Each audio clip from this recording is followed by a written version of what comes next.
Shalom nshuti zanjye bene data aho muherereye hirya no hino mu mpande enye z'isi ndabaramukije mu izina ry'umwami wacu Yesu Kristo kandi mbifuriza amahoro n'imigisha biva ku Mana Data wa twese ngo bibe kuri mwe mwese ndetse n'abanyu bose baherereye hirya no hino mu mpande enye z'isi. Ikaze rero aho dukomeje kuganira ku mpamba y'urugendo. Iyo umuntu ari gutegura urugendo ategura n'ibijyanye narwo cyangwa se ibyo azakenera. Njyewe nasanze urugendo rutateguwe neza ruhubukiweho akenshi rubamo ingorane. Iyo turi gutegura urugendo dukeneye urwandiko rw'inzira, dukeneye agakapu cyangwa se valise irimo ibintu tuzifashisha, ariko kandi duteganya n'umubare w'amafaranga runaka azatwunganira mu nzira ndetse n'aho tuzaba tugiye. Ayo mafaranga ni koko aba afitiye umugenzi agaciro kuko hari uburyo bumwe cyangwa se ubundi amwunganiramo. Ariko uyu munsi tugiye kuganira ku rugendo turimo, aho inyunganizi y'amafaranga idafite agaciro kandi nta n'icyo yatumarira. Zaburi ya 37 ku murongo wa 5 haratubwira ngo ikoreze Uwiteka urugendo rwawe rwose, abe ari we wiringira nawe azabisohoza byose. Urugendo rugana mu ijoro rwatangiwe na benshi bibwiraga ko rworoshye. Inzira iringaniye, nta misozi, ibibaya, amahwa cyangwa se ubunyerere.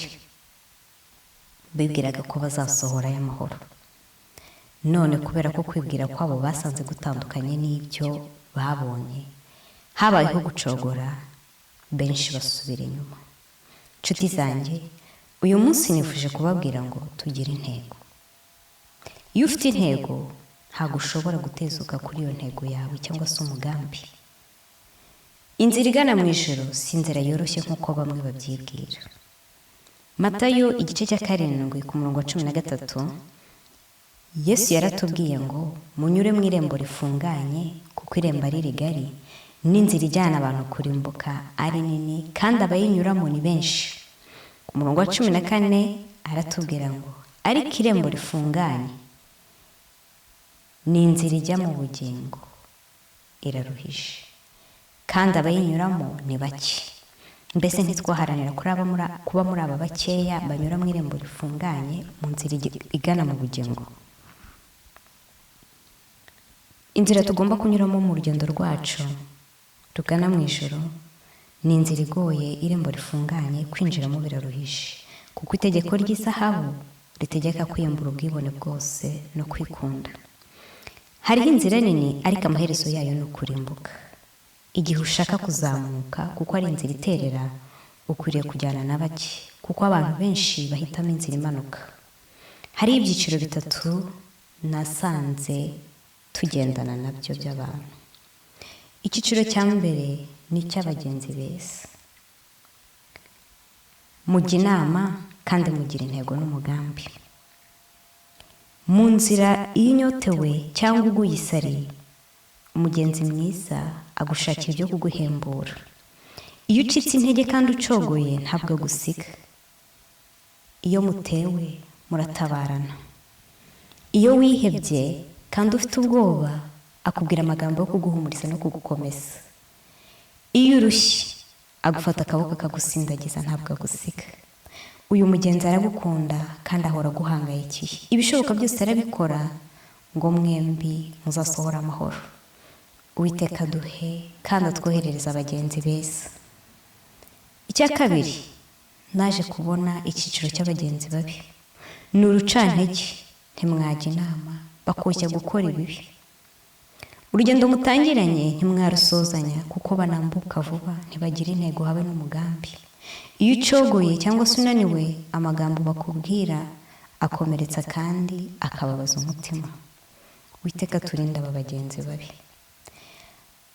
Icya gatatu ni abagenzi bazarira. Abangaba kubagira bizana akaga gakomeye. Keretse habayeho gutabarwa n'Uwiteka nibwo ushobora kurokoka.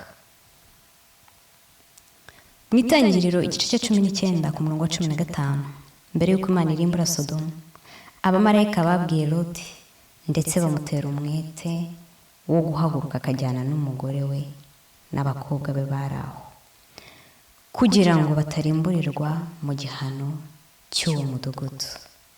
Ku murongo wa 16, maze Loti arazarira. Aba bagabo bafata ukuboko kwe n'uk'umugore we n'ay'abakobwa be bombi. Uwiteka amubabariye baramusohora bamushyira inyuma y'uwo mudugudu. Ku murongo wa 17, bamaze kubakura muri Sodomu, umwe muri abo bamarayika aravuga ati, hunga udapfa, nturebe inyuma kandi ntutinde utararangiza ikibaya, hungira ku musozi utarimbuka. Itangiriro igice cya 13 ku murongo wa 10, ngo Loti arambura amaso abona ikibaya cyo ku ruzi Yorodani cyose yuko kimese hose hose. Uwiteka atararimbura Sodomu n'i Gomora, icyo kibaya kugeza i Sowari cyari kimeze nka ya ngobyi y'Uwiteka, nk'igihugu cya Egiputa. Imirima yaho yagiraga umusaruro mwinshi, bafite imikumbi n'amashyo byahoraga bikikije icyo kibaya. Ubukorikori n'ubucuruzi byazaniraga uyu mudugudu ubutunzi. Abantu baho ntibavunikaga, haba mu ntekerezo cyangwa mu mirimo, kuko icyo umuntu yakeneraga cyose yakibonaga. Abazaririzi cyangwa se abantu bazarira ni abantu bashaka kwiberaho ubuzima bworoshye butarimo imvune, budasaba gukora cyane. Muri iyi minsi nabwo turabafite benshi.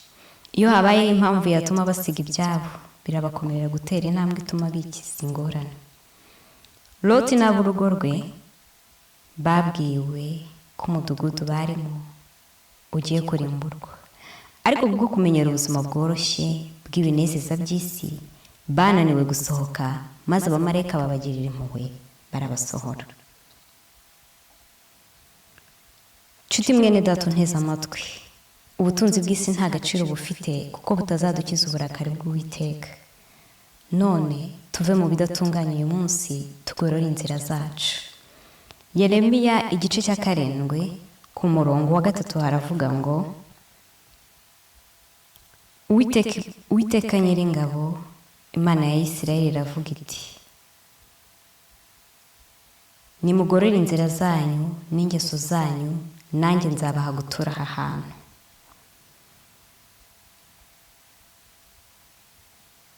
Kuba imburamumaro no kugira ubutunzi bituma umutima utigeze ubabazwa n'ubukene cyangwa agahinda winangira. Abantu bakirundurira mu irari. Ezekiyeli igice cya 16 umurongo wa 49 ndetse n'uwa 50 haravuga ngo, dore iki nicyo gicumuro cya murumuna wawe Sodomu, ubwibone n'ibyo kurya byinshi n'ubukire bwe n'ubw'abakobwa be, kandi ntiyakomezaga ukuboko kw'abakene n'indushyi. Umurongo wa 50, bari abirasi maze bakorera ibizira imbere yanjye, nuko mbibonye mpera ko mbakuraho. Erega ibihe bya none bimeze nk'iby'i Sodomu. Twisuzume niba turi mu b'Imana izakiza. I Sodoma bari baratwawe n'ibirori, kwinezeza, kurya n'ubusinzi. Harangwaga irari ribi cyane. Abaturage baho basuzuguzaga Imana n'amategeko yayo. Mbese ibi ntitubibona muri iyi minsi yacu? Bashimishwaga n'urugomo. Nubwo bari bafite icyitegererezo cy'abantu babayeho mbere y'umwuzure, kandi bakaba bari bazi irimbuka ryabo, bakurikiye inzira isa n'iyabo yo gukiranirwa. Nshuti mwene data, genzura umugenzi muri kumwe, genzura umugenzi muri kugendana, kuko imico nk'iy'ab'i Sodomu yakwiriye ku isi hose, no muvuga ko basenga. Babwirwa guhunga n'aho guhungira, ariko bihitiramo aho guhungira, kandi naho hateganirijwe kurimburwa.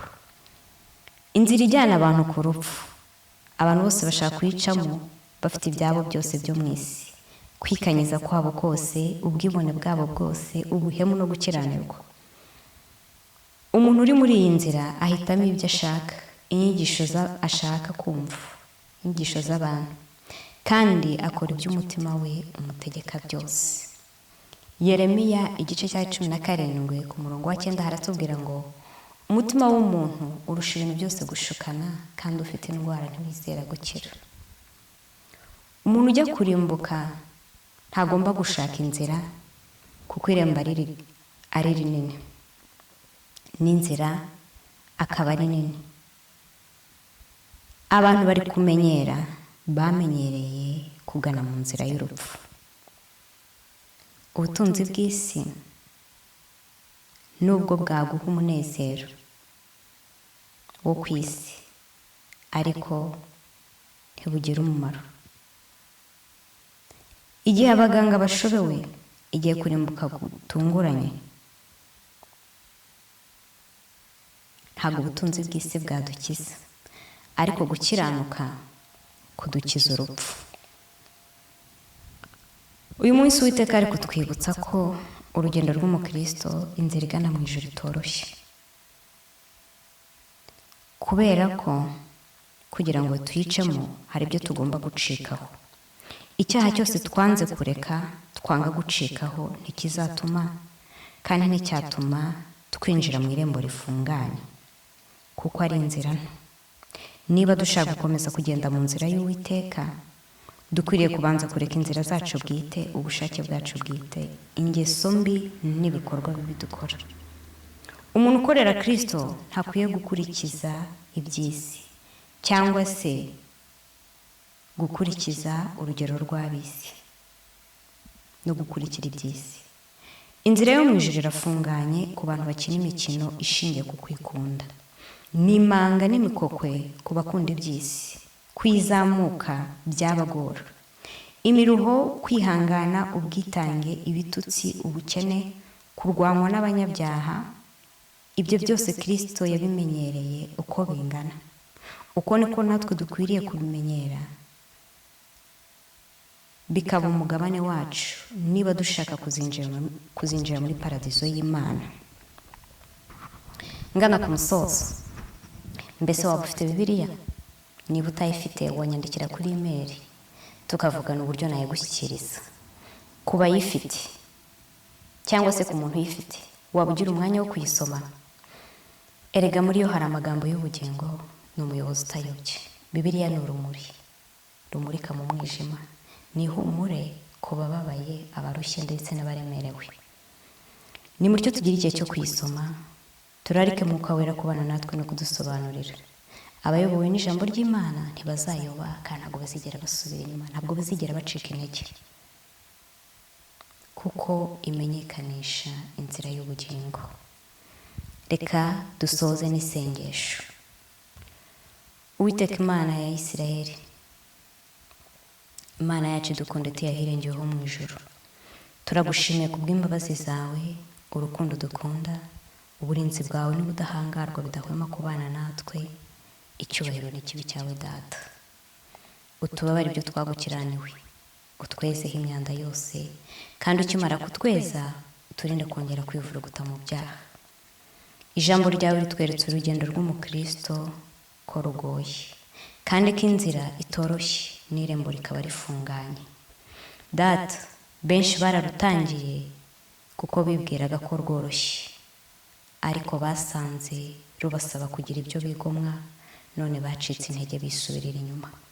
Bahitamo kunyura mu nzira isa nkaho yoroheye umugenzi, nyamara kandi ni inzira iganisha ku rupfu, yuzuyemo imibabaro n'agahinda no gukorwa n'isoni. Ni inzira Satani yatezemo ibirangaza byinshi kandi bikurura abanyuramo, ariko ni iby'ubushukanyi gusa. Ni inzira irimo ibinezeza byinshi, ariko amaherezo y'umunezero bitanga ni ugusharirirwa, intimba n'umubabaro, amaherezo akaba kurimbuka. Uwiteka, tuguhungiyeho kandi tuzanye n'abacu, tuzanye abo tuzi n'abo tutazi, kuko ijambo ryawe ritwigisha gusengerana.